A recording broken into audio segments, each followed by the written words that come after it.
Baik, assalamualaikum warahmatullahi wabarakatuh. Alhamdulillah, bersyukur kepada Allah. Allahumma sholli ala sayyidina Muhammad, bersalawat kepada Nabi. Saya ini intermezzo ya, ini luar biasa. Habis ngaji di rumah, malam ini saya kedatangan tamu dari Blitar. Luar biasa, tamu dari Blitar. Beliau orang yang cerdas, orang yang terdolimi dan harus dibantu ya, layak dibantu. Oke, sebelum saya panjang lebar bicara, mungkin sebagai pembuka saja, mungkin kuasa hukum lawyer yang kenal saya, yang selama ini nangani saya, mudah-mudahan bisa memberikan masukan sekaligus bantuannya ya. Boleh Bang Egy Sujana, Mas Ahmad Khozinuddin, Bang Andre di Surabaya, ataupun Pak Budi yang di Surabaya, siapapun ya, kita kulo kathah kenalan lawyer Bu. Ada 100 lebih kenalan lawyer ya, ini saya sampaikan. Oke, jadi gini teman-teman, siapapun yang bisa membantu masalah ibu ini, tolong ya dibantu. Saya juga akan membantu, saya akan membantu sesuai makom saya. Mungkin akan kita viralkan, akan kita explore, akan kita apain lah ya. Ini harus dibongkar ini, pidana atau perdata atau mafia atau apa ini kita kurang paham. Nanti kita dengarkan langsung dari ibunya ini. Jauh-jauh dari Blitar ke sini menuntut keadilan. Singkat cerita begini, ibu ini usahanya mebel ya, lancar, pekerja keras dan nggak pernah punya utang, istilahnya nggak pernah riba. Sampai suatu ketika ibu ini didatangi orang bank, marketingnya bank ya, Bank Panin ya. Berkali-kali didatangi untuk ditawari pinjaman, biasalah begitu ya. Pinjaman pertama ditawari, ditolak, kedua ditolak, ketiga ditolak, sampai keempat. Bahkan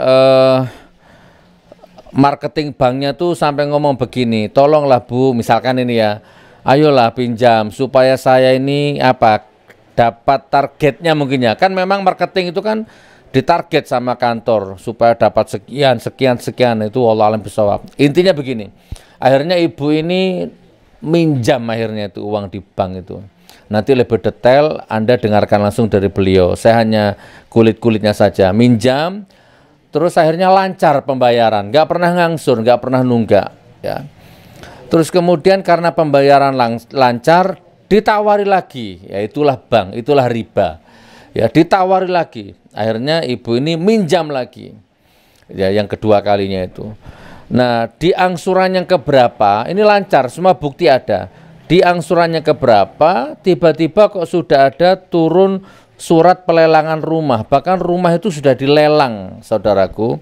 Rumahnya ibu ini senilai 2 miliar ya, 2 miliatan gitu. Dilelang hanya seharga 400 sekian. 400 saja ya. Ibu ini sudah lapor ke Polda, gugat ke PN, macam-macam, tapi buntu. Nah, sehingga sekarang ibu ini menghadap ke saya, minta keadilan, mohon jalan. Saya sementara enggak, karena ini ya sementara saya hanya punya jalan seperti ini. Saya bantu viralkan, sekaligus nih kuasa hukum semua nonton, mohon kasih masukan, mohon ditindaklanjuti. Ya, kalau ini mafia kita bongkar mafianya, kalau ini penipuan kita bongkar penipuannya, kita tegakkan keadilan. Ya, saya siap kalau memang ibu ini benar-benar di pihak yang benar, saya siap mati berkalang tanah membela rakyat yang tertindas seperti ini. Wallahi demi Allah. Ya, kurang lebih seperti itu. Bu, jenengan cerita dari A sampai Z yang detail, jangan dikurangi, jangan ditambahi, yang jujur apa adanya. Gitu nggih? Monggo, bismillah. Saya mau mendengarkan cerita jenengan. Monggo. Assalamualaikum warahmatullahi wabarakatuh. Waalaikumsalam warahmatullahi wabarakatuh. Nama Ibu? Saya Sri Patoka, Jalan DR Wahidin, nomor 99. Jadi saya usaha saya mebel di Jalan DR Wahidin itu juga Gus, mebel Jepara. Terus saya didatangi namanya Mas Agung, marketingnya Bank Panin. Agung. Iya. 1 kali sampai 2 kali, 3 kali, 4 kali baru saya mau, karena pada saat itu akhir tahun saya nggak mau, terus didatangi lagi awal tahun. Akhirnya saya mau didatangi untuk nawarkan pinjaman. Pinjaman, ya. Oh, itu loh nyilok pinjaman. Iya, iya, gitu. iya. Sekali untuk mau, nambah modal, iya. 2 kali nggak mau, 3 kali nggak mau. Nggih, sampai 4 kali kula mau. 150. 150 juta. Nggih, terus karena pembayaran saya bagus, saya ditawari lagi, Gus. Ditawari lagi, namanya di top up. Saya minta 200, jadi total pinjaman 350. 350, angsuran kelima, tiba-tiba ada pengumuman lelang. Ini ya. Iya, Gus, itu. Terus? Jadi bukti pembayarannya ini ada semua. Jadi angsuran kelima. Jadi saya tidak pernah terlambat, sudah ada pengumuman lelang. Nggih. Alasannya apa dilelang? Pembayaran lancar. Ndak tahu. Saya tanya, "Loh, Mas Agung kenapa duka, Bu? Kula nggih bingung." Itu sudah saya laporkan ke Polda. Saya juga menyampaikan seperti ini, Gus. Sudah saya sampaikan, memang saya ditawari, saya nggak pernah mendatangi bank. Saya didatangi marketingnya, ditawari untuk pinjam, untuk nambah modal, tapi nggak tahu yang pinjaman kedua, angsuran kelima di bulan Februari, tanggal 29 Februari 2015, padahal di saat itu saya masih membayar penuh. Itu sudah ada pengumuman lelang. Dan Agung yang marketing tadi pun nggak tahu katanya? Katanya nggak tahu. Jadi nganter ini ke tempat saya, "Bu, ndalemen jenengan kok sampun dipun umumne lelang, kula nggih mboten ngertos, Bu," bilang gitu. Kata Agung, nggih. "Bu, rumahnya sampean kok sudah diumumkan lelang?" Nggih. Kula nggih mboten ngertos. Nggih, nggih. Marketing yang nggih. Pun dilelang, terus sama lapor ke Polda. Belum, saya gugat dulu, Gus. Nggih. Ke PN. Nggih, sebelum dilelang, nggih. Oke. Sebelum dilelang saya gugat di PN, ditolak, Gus. Pengadilan Negeri Blitar menolak gugatan ini. Oke. Setelah ditolak, terus saya masih banding. Tiba-tiba saya dikasih tahu namanya, nggak bisa saya sebut, Gus. Tiba-tiba rumah saya itu katanya laku dilelang. Padahal saya masih proses di pengadilan. Saya tanya ke KY, apa bisa kalau saya masih membayar ini terus seperti ini, nggak bisa. Saya tanya ke PKPNL, nggak bisa. Yang menghentikan lelang itu bisanya hanya pengadilan. Akhirnya saya gugat di pengadilan itu karena saya membawa ini ke Balai Lelang, Gus. Jadi saya menanyakan itu ke Balai Lelang. Pengumuman pertama lelang eksekusi hak tanggungan. Ditandatangani oleh siapa nih? Surat PKPNL sama Bank Panin logonya, Gus. Oh, nggih, PT Bank Panin Surabaya nggih. Nggih. Oke, terus pripun Bu selanjutnya? Lah sak sampunipun kula gugat niku dateng PN, kula diaturi preso, Gus, kula tasik, kula sampai jual Scoopy untuk biaya banding. Biaya banding. Ada biaya semua itu ya? Ada. Scoopy itu apa? Sepeda motor Scoopy. Jual sepeda motor untuk biaya banding. Banding. Jadi sama yang membuat banding itu. Terus akhirnya saya banding. Tiba-tiba rumah saya katanya laku. Padahal saya masih berproses di PN. Terus saya tanyakan. Terus di ini katanya saya nggak punya hak. Saya menanyakan di PKPNL, katanya saya nggak punya hak bagaimana? Itu kan rumah saya, bagaimana saya nggak punya hak? Saya bilang gitu. Terus ini ibu kan pinjam di Bank Panin, jadi yang punya hak Bank Panin, ibu nggak punya hak. Kok bagaimana bisa? Saya tutang, nggak jual rumah loh. Itu rumah saya buat tempat tinggal sama buat toko untuk mencari nafkah dan untuk keluarga saya tempat tinggal, bukan hanya toko saja. Itu di belakang rumah. Terus bagaimana kalau tiba-tiba laku seenaknya gitu? Lah saya bayar nggak mau. Saya bayar nggak mau, Gus. Oh gitu. Saya bayar nggak mau, demi Allah hak. Saya bayar nggak mau nemuin. Saya juga menyampaikan seperti ini di pengadilan. Saya menyampaikan seperti ini, sudah saya sampaikan semuanya. Jadi mereka nggak ada yang dengan bukti-bukti saya itu nggak ada yang bisa membantu, tapi di pengadilan tetap ditolak. Jadi sampai 3 kali Gus saya gugat itu. Oke, Saman pakai pengacara? Iya. Habis banyak juga? Insya Allah seperti itu Gus. 300, 400, berapa? Nggak apa-apa, ngomong aja Bu. Ya pokok sampai 6 tahun Gus berperkara. Jadi Gus Nur bisa menghitung sendiri. Oh gitu ya. Ganti pengacara sudah 4 kali Gus. Jadi 5 kali. Alhamdulillah ini dibantu sama LBH Tulungagung, Pak Sugeng dan Mas Ozi. Jadi teman-teman alhamdulillah mudah-mudahan amanah ditemukan orang yang sudah ditangani Pak Agung tuh. Siapa? LBH iya, Tulungagung. Tulungagung. Pak Iya. Budi. Pak Sugeng. Pak Sugeng. Nggih. Oke. Ada lagi yang mau disampaikan Ibu? Nggih, mohon bantuan Gus Nur mangke pados kula pikantuk jalan untuk membongkar ini semua. Karena ini katanya notaris penipuan, terang-terangan penipuan Gus. Notaris bilang begitu? Iya, betul. Karena ini Gus, ini yang menunjukkan penipuannya. Baik. Wonten nggih Bu nggih. Nggih Gus. Cekap nggih. Nggih matur nuwun. Assalamualaikum warahmatullahi wabarakatuh. Waalaikumsalam warahmatullahi wabarakatuh. Ibu, Masya Allah dari Blitar malam-malam ke sini. Sudah dengar langsung? Mudah-mudahan Pak Sugeng, salam kenal ya Pak Sugeng LBH Tulungagung nggih. Tolong dibantu Ibu ini dikawal sampai selesai ya. Oke, sekarang ini umat, rakyat, siapapun yang nonton ini ya, ayo kita viralkan ya. Kalau ini mafia kita bongkar mafianya. Kalau ini penjahat kita bongkar penjahatnya. Ini kalau ini by design kita bongkar ini otaknya siapa, sutradaranya siapa. Notaris bilang ini penipuan. Itu rumahnya sendiri senilai 2 miliar lebih, nggak dijual. Itu diutangkan, itu pun ditawar-tawari, disodor-sodorkan. Pembayaran lancar. Pinjaman pertama lancar.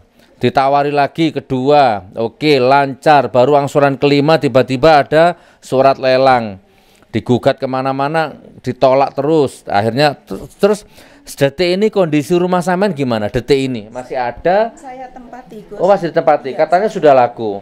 Iya, ya biar aja dia gelap Gus. Jadi lelang kalau dia benar, kenapa? Seharusnya kan mengetahui saya. Ini kan sembunyi-sembunyi. Oh masih ditempati. Baik. Gitu ya saudaraku, ini yang bisa saya laporkan. Jeddah ya di Gus Nur 3. Jadi sekarang kayaknya Gus Nur 13 official nih secara nggak langsung kayak jadi LSM ini Bu. Biasanya pengajian ngurusi umat, ngurusi ekonomi, ini ada orang yang mengadu tentang hukum. Oke lah nggak apa-apa, malam ini saya jadi LSM aja ya. Ayo teman-teman, Pak Sugeng terutama karena beliau sudah menghandle ini ya. Tapi juga ada teman-teman yang lain, lawyer-lawyer, mohon masukannya. Kita kawal, bila perlu nanti kita datang ke PN Blitar nggih. Kita rame-rame datang ke PN Blitar ya. Nanti kapan kita sepakati, kita temui siapa namanya tadi yang marketingnya Bang tadi? Agung. Kita temui Agungnya, kita temui notarisnya, kita temui PN-nya bila perlu nanti. Kita bongkar sampai tuntas. Insya Allah video ini malam ini akan saya terbitkan, kita tunggu responnya. Begitu yang bisa saya laporkan. Salam keadilan ya, salam keadilan, salam keadilan. Saya paling tidak terima kalau ada rakyat yang didolimi seperti ini. Saya paling tidak terima. Nggak ada hubungan darah ya, tapi sudah seperti ibu kandung saya sendiri. Ya, insya Allah saya akan membantu sebisa-bisa semampu-mampunya, maksimal semaksimalnya. Insya Allah begitu. Mohon perhatiannya video ini. Assalamualaikum warahmatullahi wabarakatuh. Estimasi jadwal pembayaran angsuran. Oke, ini estimasinya. Tapi yang penting ini nggih Bu. Ini bukti pembayaran angsuran nggih. Intinya kan sama ndak pernah meleset. Bagus pembayarannya nggih. Terus tadi sama nunjukkan ini ya. Angsurannya ke berapa ini? Tanggal 4 Februari 2015. Leres. Angsuran kelima 13.222. Terus singkat cerita baru ngangsur ini tiba-tiba datang pengumuman surat lelang ini. Terus sampean melaporkan ke menggugat ke PN Blitar. Karena dibayar nggak mau, lapor gugat ke PN Blitar. Gugatannya mana yang ke PN Blitar? psikologis pertama yang menikah Pak Heri kan menikah. Oh ini ya, oh ini kantor advokat konsultan hukum Pak Heri ya. Ini lawyer jenengan yang pertama ini. Terus gimana selama dipegang Pak Heri ini nggak ada hasilnya? Ini ditolak Gus. Oh ini ditolak ya. Oke lah singkat cerita, terus apa lagi? Terus kedua menikah. Ganti lawyer. Anggota Gus menikah, saya masih banding. Tiba-tiba rumah saya sudah laku 400 itu Gus. Waktu tangani Pak Heri. Masih proses banding. Oh nggih, proses banding. Rumah sudah laku. Nggih. Laku terus kula gugat malih menika Gus. Digugat lagi. Pakai pengacara Pak Agus menika. Pak Agus lagi, berarti ganti pengacara nggih. Nggih. Ganti pengacara. Oke, terus hasilnya Ditolak malih. ditolak lagi. Sudah dua pengacara. Nggih. Terus menika gugat lagi. gugat malih. Ketiga, Nggih. ganti pengacara. Nggih. Januar. Nggih. Niku ditolak malih Gus. Ditolak lagi. Terus sak menika kula gugat malih Gus karena mau dieksekusi. Menika gugatan Karena mau dieksekusi, gugat lagi lewat lembaga advokasi Matahari. Terus ditolak juga. Belum. Oh ini ya. Oh yang Pak Sugeng. nggih yang Pak Sugeng. Ini ya. Oh ini yang Pak Sugeng ya. Oke saudaraku, sudah 3 kali ganti pengacara ya. Sekarang Pak Sugeng yang nangani. Monggo Pak Sugeng dibongkar sampai setuntas-tuntasnya. Jujur, tegakkan keadilan, transparan. Yang benar-benar, yang salah-salah. Nggih pun Bu, insya Allah ini semua sudah jelas bukti-buktinya nggih. Sama sudah lapor ke Polda Jatim tadi kayaknya. Lapor apa itu? Laporan saya masih membayar kok sudah ada pengumuman lelang itu. Oh, Pak Polda, ini bahasa sederhananya ya. Pak Polda, saya ini masih normal bayar. Kok dilelang rumah saya gitu. Oh, terus gimana hasil laporannya?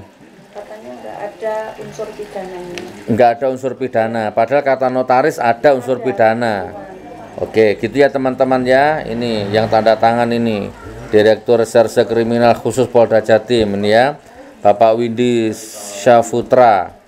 Ini nomor niknya komisaris polisi ini. Nggih Bu, insya Allah kita kita bantu. Bismillah. Demikian yang bisa saya laporkan. Assalamualaikum warahmatullahi wabarakatuh. Kepada Ibu Menteri Keuangan, hampir tiap hari dugaan mafia lelang terjadi di mana-mana.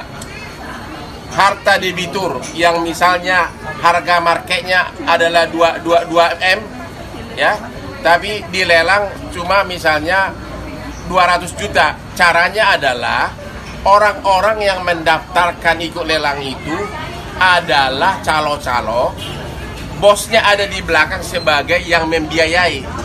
Jadi kalau misalnya dikirim 10 orang ikut lelang, tentu waktu lelang 10 orang akan melelang hanya 200 juta padahal harganya 2 miliar. Maka dibilang itulah harga yang sah karena sudah melalui lelang. Padahal orang yang ikut lelang itu adalah calo semuanya, yang di belakangnya ada sponsor uangnya. Dan saya udah pernah ngalamin itu sendiri. Ini harus diberantas mafia lelang yang memakai calo untuk ikut lelang. Kepada Ibu Menteri Keuangan, hampir tiap hari dugaan mafia lelang terjadi di mana-mana. Harta debitur yang misalnya harga marketnya adalah 2 M ya, tapi dilelang cuma misalnya 200 juta. Caranya adalah orang-orang yang mendaftarkan ikut lelang itu adalah calo-calo, bosnya ada di belakang sebagai yang membiayai. Jadi kalau misalnya dikirim 10 orang ikut lelang, tentu waktu lelang 10 orang akan melelang hanya 200 juta padahal harganya 2 miliar. Maka dibilang itulah harga yang sah karena sudah melalui lelang. Padahal orang yang ikut lelang itu adalah calo semuanya, yang di belakangnya ada sponsor uangnya. Dan saya udah pernah ngalamin itu sendiri. Ini harus diberantas mafia lelang yang memakai calo untuk ikut lelang.